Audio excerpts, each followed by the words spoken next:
ថ្មីទៀតហើយបងប្អូនទាំងអស់គ្នាម្ដងនេះនៅកំពង់សោមម្ដងបងប្អូនទាំងអស់គ្នាអ្នកលក់ជាមួយនឹងអ្នកតែងទៀតហើយបាទនៅពេលដែលឃើញភ្ញៀវអ្នកលក់ហៅភ្ញៀវមករឹងអង្គុយអត់គិតលុយទេតុកអង្គុយអត់គិតលុយទេនៅពេលដែលភ្ញៀវគាត់ចូលទៅទិញហើយទិញមឹក10ហើយផឹកស្រាអស់មួយកេះហើយនៅអីណាទៀតផ្សេងទៀតអញ្ចឹងបងប្អូនមុននឹងយើងនិយាយបងប្អូនទៅមើលវីដេអូនឹងទាំងអស់គ្នាសិនណាអូយសោះនេះមើលមុខឲ្យហើយណាកន្លែងនេះហើយបងប្អូននៅសាលាក៏នឹងចាំជួយផងចាខ្ញុំចូលចាចូលមកយ៉ាបងឲ្យចូលហេតុតានេះបងប្អូនមើលបងប្អូននេះកំងសម្រាប់10ដែរចាអត់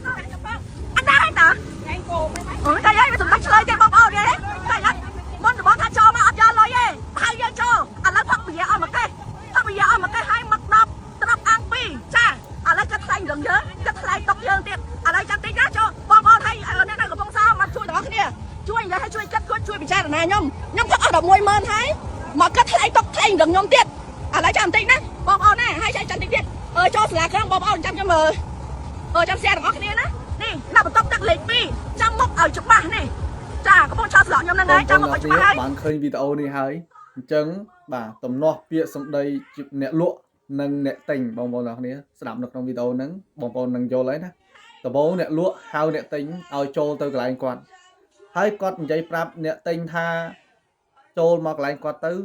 តុកក៏គាត់មិនគិតលុយអានរឹងក៏គាត់មិនគិតលុយប៉ុន្តែនៅពេលដែលភ្ញៀវចូលទៅហើយហូបចុកអីរួចដល់ពេលគិតលុយបែរជាគិតលុយថ្លៃតុកថ្លៃរឹងតែថ្លៃម្ហូបទៀតថ្លៃក៏ពពកហេតុអីបានជារ៉ូស៊ីបែបហ្នឹងហេតុអីបានជារ៉ូស៊ីមិនស្មោះត្រង់បែបហ្នឹងតើពេលរ៉ូស៊ីអត់ស្មោះត្រង់បែបហ្នឹងតើមានភ្ញៀវឯណាទុកចិត្តទៀតហើយនៅពេលដែលគេថតបង្ខំបាទសម័យនេះដឹងហើយខុសចែកចាយទៅដល់ពុកម៉ែបងប្អូនបាទដែលមានបំឡងចង់ទៅលេងកំពង់សោមអីទៅនៅពេលដែលគាត់ទៅទិញមហូបទិញអីអញ្ចឹងទៅពេលដែលឃើញមុខអ្នកលក់នេះគាត់លេងគាត់រអាបងប្អូនគាត់រអាគាត់អត់ហ៊ានចូលទិញទេ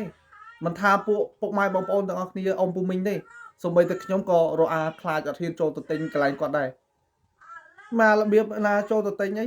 អាម៉ត់ផ្សេងបាទអាតង្វើផ្សេងបងប្អូនអារបៀបហៅយើងចូលទិញហើយដល់ពេល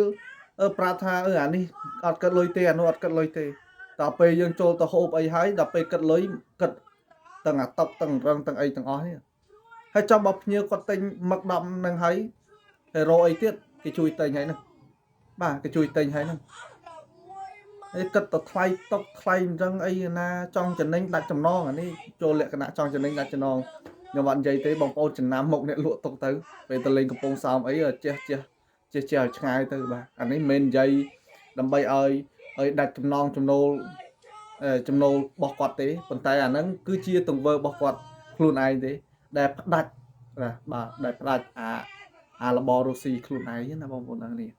អើយដល់ខអស់ពីមួយរឿងចូលមួយរឿងនិយាយមែនហ្មង